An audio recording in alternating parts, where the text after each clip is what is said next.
falando especificamente sobre a prevenção da pneumonia associada à ventilação mecânica, quais seriam as estratégias que devem ser tomadas junto com a equipe multidisciplinar? O problema da pneumonia por ventilação mecânica, a famosa PAV, né, nós temos que avaliar o que, principalmente? A questão tempo de permanência desse paciente, patologia de base que levou ele a estar internado, condição sistêmica que trouxe, medicação que está sendo administrada, tudo isso daí interfere. Questão da salivação, quer dizer, o paciente, se ele tiver um perfil de salivação reduzido, quer dizer, uma hipossalivação, vai predispor uma formação maior na formação de placa, quer dizer, nós vamos ter toda uma modificação no quadro, no perfil salivar, quer dizer, tudo isso está correlacionado à PAV. A questão, principalmente na questão de se ele está entubado há quantos dias. Quer dizer, tem um comprometimento em nível pulmonar, vias aéreas superiores, quer dizer, é uma alteração gástrica, quer dizer, tudo isso daí nós temos que estar avaliando, porque daí esse conjunto de bactérias que estão fazendo parte da corrente circulatória e no meio bucal vão estar interferindo na pneumonia. Quando a gente avalia a questão da intervenção da odontologia hospitalar na rotina diária, na higienização, nós vamos estar avaliando o quê? Inclusive, tem artigos que já foram publicados em revistas internacionais que comprovaram que uma escovação bem feita a dia diminui em 56% o risco da PAV. Quer dizer, uma escovação dia parece, nós vamos escovar 3, 4 vezes ao dia. Uma escovação adianta e muito.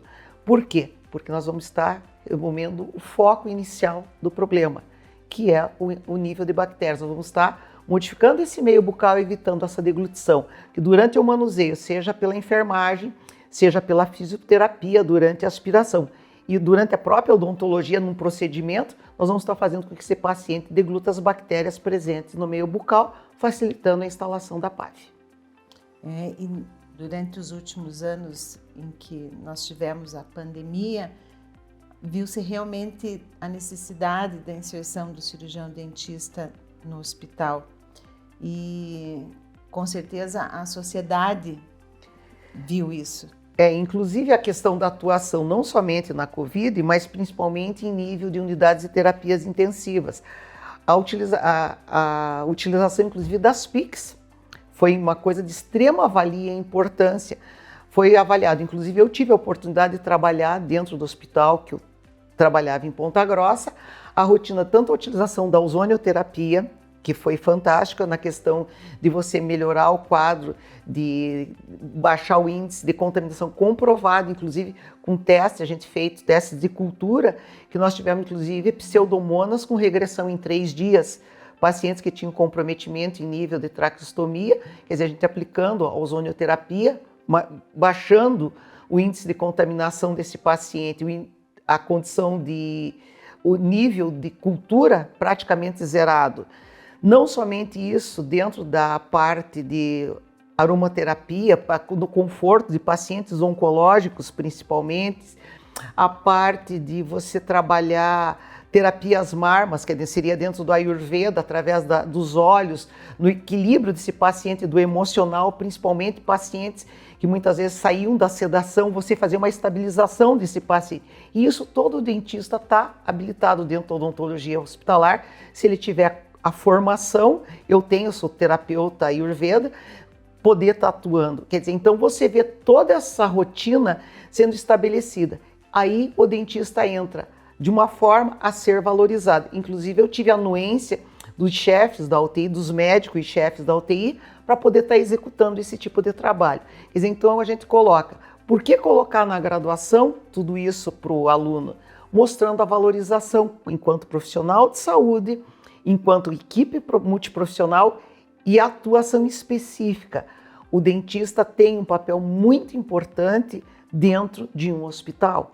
As práticas integrativas. O dentista abrir os olhos e não ficar somente naquele qual é que a gente as 4 paredes de um consultório, está aberto na formação para uma habilitação em laser terapia, os pacientes oncológicos, no processo cicatricial, principalmente nas feridas que a gente tem em alta quantidade nos pacientes entubados, Acamados, pacientes acamados em longa data, quer dizer, você ter uma visão global. Então, quando a gente coloca, qual é a importância do dentista no hospital? Tudo precisa ser feito. Quer dizer, nós temos que nos vermos enquanto profissionais integrais. Quer dizer, você tendo uma noção, dentista não é somente dentística, dentista não é somente harmonização, dentista não é somente prótese, não é somente implante.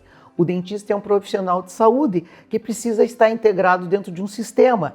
Quando a gente fala desse sistema, é visão geral de saúde. Conhecer a parte de exames complementares, que quando a gente coloca isso na graduação, o reforço de exames complementares, infelizmente, a gente não tem na graduação essa ênfase na formação do profissional com exames complementares, a leitura de um exame não somente exames de imagem, mas os exames sistêmicos, quer dizer, você saber avaliar corretamente um exame de um hemograma, você saber avaliar um exame de urina, você saber a hora de você estar solicitando um exame complementar para fechamento de um diagnóstico. Sob o ponto de vista ético, saber trabalhar numa relação interprofissional, trabalhando com o termo de consentimento livre, esclarecido, sabendo quais são as validações que nós podemos estar intervindo, a questão de você estar sabendo qual é a proteção necessária que você precisa enquanto profissional de saúde, os seguros que você tem que ter para você estar se garantindo não somente como profissional, mas principalmente sob o ponto de vista ético, não estar invadindo territórios que não sejam seus. Quer dizer, e isso na visão global hospitalar modifica, porque quando você começa a conviver com outras áreas de saúde, você começa a ver como é que são as normativas dos outros conselhos, como você trabalhar essa relação interpessoal e interprofissional. Então é de extrema valia quando a gente coloca a odontologia hospitalar veio para ficar, com certeza, porque é uma área que nós estamos ainda descobrindo, ainda adequando e tentando ganhar espaço, mas que nós com certeza teremos num futuro, que eu espero bem próximo, uma área de inovação, uma área que para a graduação eu acho extremamente importante ser inserida e principalmente na formação dos profissionais sob uma visão global. E então, diante disso, a necessidade dentro do hospital de um cirurgião bucomaxilo e o cirurgião habilitado em odontologia hospitalar, porque a área de atuação difere, não? Difere. É aquela história, tem que caminhar juntos. Quer dizer, nós podemos dar o suporte para o paciente da bucomaxilo, nós temos que caminhar juntos nesse trabalho, porque a odontologia hospitalar, quando ela entra no centro cirúrgico, vem o problema, que também é outra área de atuação do dentista na odontologia hospitalar, complementando, com relação ao atendimento com anestesia geral dos pacientes especiais, que é uma grande demanda em nível hospitalar, principalmente em nível de serviço público. Aí vem aquela, quando você entra no centro cirúrgico, o pessoal pensa que você é bucomaxilo. E determinados procedimentos da odontologia hospitalar diferem, lógico, da bucomaxilo. Aí você tem uma certa, até para o pessoal o pessoal da anestesia, os anestesistas, o pessoal da enfermagem no suporte na hora da manutenção. Então é mostrar que nós temos como trabalhar juntos, porém marcando um território específico. O dentista da odontologia hospitalar é aquele que ele tem que fazer parte do corpo clínico como um profissional do hospital, como o bucomaxilo faz na questão dos traumas. Então, essa diferença que tem que ver. O dentista hospitalar é o beira-leito, é o ambulatório, é o diagnóstico na primeira chegada do paciente, é quem vai saber se precisa encaminhar, inclusive, para bucomaxilo. O paciente já não vier com a referência direto do CIAT para trauma, mas é aquele que vai fazer aquela, vamos supor assim, aquela triagem inicial para ver a entrada desse paciente no ambiente hospitalar. Rosângela, e em relação ao home care e a odontologia hospitalar, porque ambos são necessários para a população? É outra área que hoje a gente questiona bastante. A home care na graduação é muito pouco falado. Eu, como tenho a disciplina de odontogeriatria, eu tenho enfoque sobre o atendimento domiciliar do paciente. Porque essa necessidade não é somente o paciente idoso que necessita do atendimento em domicílio.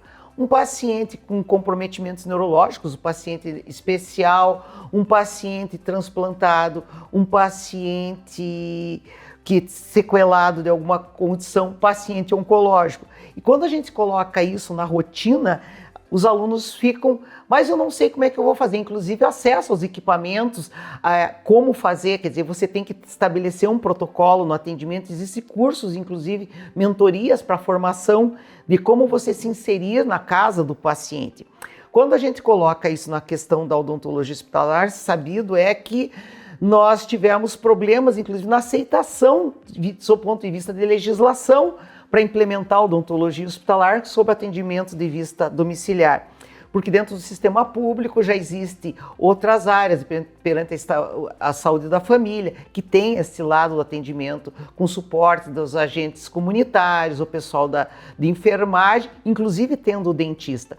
Porém, ainda a nossa população não visualiza o atendimento em domicílio, principalmente com o dentista indo na casa. Mesmo em nível particular, a gente vê uma relutância. Ele chama o fisioterapeuta, chama o nutricionista, chama a enfermeira. Aí o dentista, eles dizem que o dentista é caro. Ainda existe essa relutância. Quando a gente coloca da necessidade dos gestores visualizarem, por quê? Porque nós temos ainda, hoje, investindo principalmente em município. Em nível estadual, nós temos pouquíssima coisa ainda sendo visualizada. A questão da ANS, os convênios dando suporte para o atendimento de domicílio na odontologia. Se você pega alguns planos de saúde, você vê a escala. Alguns citam o dentista, mas para fazer somente visita, não consta procedimentos. Então, quer dizer, quando a gente coloca sob o ponto de vista de visualização home care, nós temos que estar visualizando o quê? Nós temos que pegar município, estado e federação. Tá? Os gestores têm que se atentar quais os protocolos a serem estabelecidos para o atendimento. Lógico, você tem que ter suporte, você tem que ter a remuneração, você tem que ter a visualização, treinamentos, ponto de vista ético. Então, quando a gente coloca odontologia hospitalar, graduação, nós vamos estar inserindo a formação, a noção do que é o atendimento home care.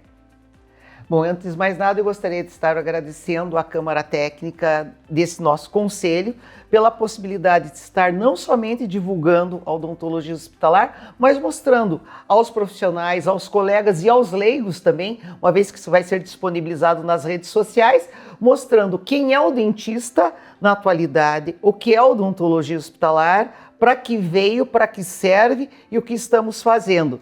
Quando a gente coloca isso é para mostrar mercado de trabalho, mostrar que a odontologia tem campos infinitos ainda a serem descobertos e nós temos a odontologia, que como a gente costuma dizer, nós temos o privilégio de trabalhar com a linha mais linda que existe no corpo, que é o sorriso. Mas quando a gente coloca, não é somente o sorriso, do ponto de vista estético, mas lembrar que esse sorriso depende de um sistema, depende de uma função e tem um motivo. Só existe um sorriso quando nós temos um organismo saudável. E a odontologia é uma área de saúde de extrema importância. Eu costumo sempre colocar a odontologia, nós temos a boca, que é onde nós trabalhamos, cuidar não somente no que entra, no que se faz, mas principalmente do que sai. E é o que nós estamos colocando hoje. A informação, tentando trazer para vocês a necessidade da valorização do dentista como um todo, não somente na hospitalar, mas em todas as áreas. É um novo mercado, é um novo tempo e que, se Deus quiser, em breve, nós teremos muito mais a falar. Obrigada.